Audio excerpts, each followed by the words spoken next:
Lesson 3, India's Defense System. In the last chapter, we studied the features of India's foreign policy. In this chapter, we shall study India's defense system. When there are conflicts between nations, the territorial integrity and sovereignty of these nations is threatened.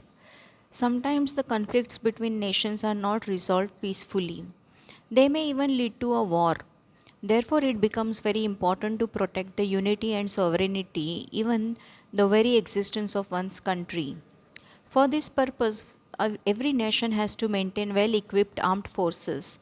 The paramilitary forces also have to be kept ready to complement the armed forces.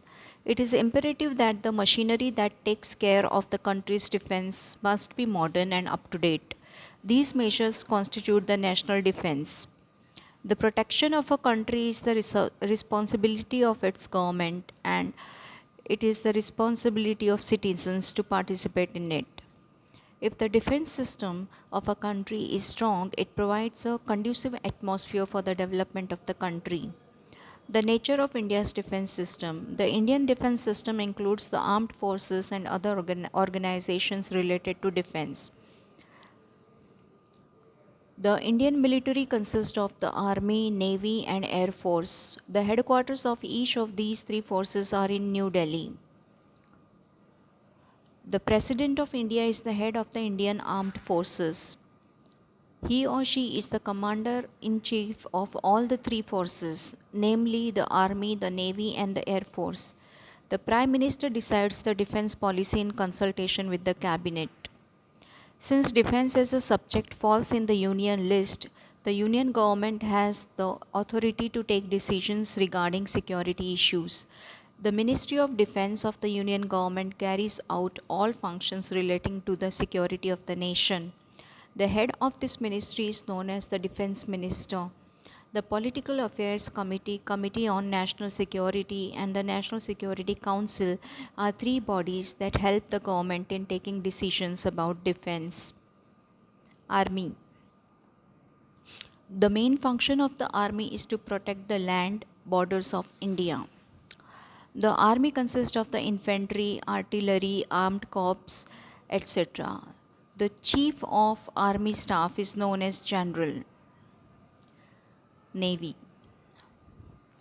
India has a coastline of about 7,517 kilometers. The responsibility of protecting these oceanic borders lies with Indian Navy. The Chief of Naval Staff is known as the Admiral. Air Force. The Air Force has the responsibility of protecting India's airspace. The Chief of Air Staff is known as the Air Chief Marshal.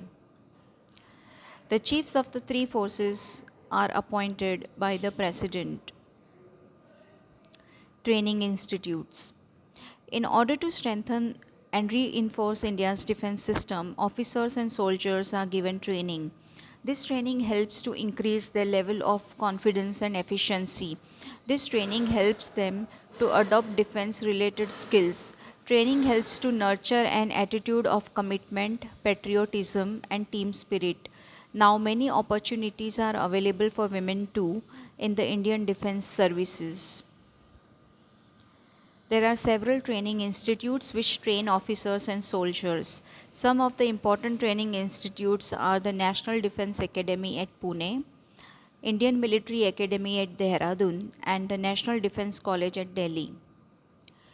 Paramilitary forces. The forces which help in maintaining internal security, protecting the coastline, and assisting the army are known as paramilitary forces.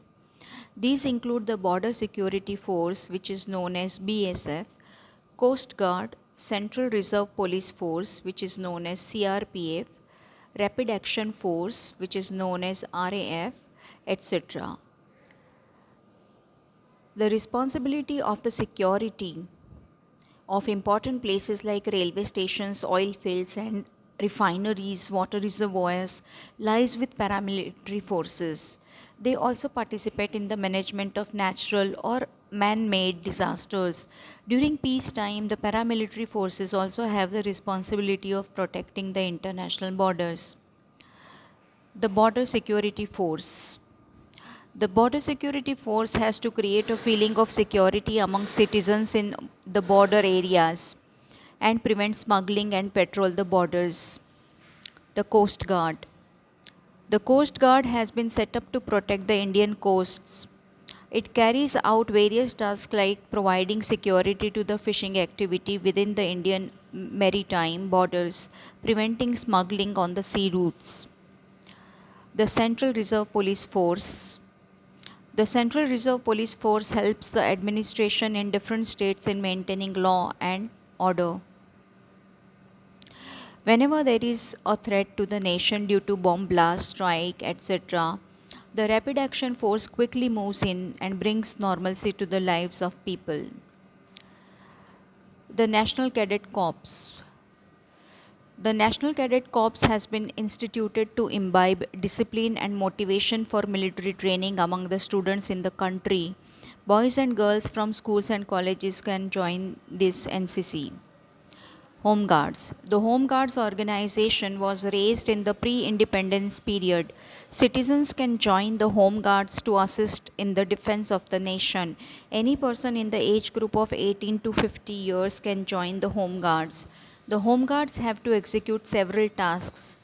They join hands with the police in maintaining public security, providing essential services like supply of milk and water during riots or strikes, regulating traffic, helping people during natural calamities like earthquakes and floods.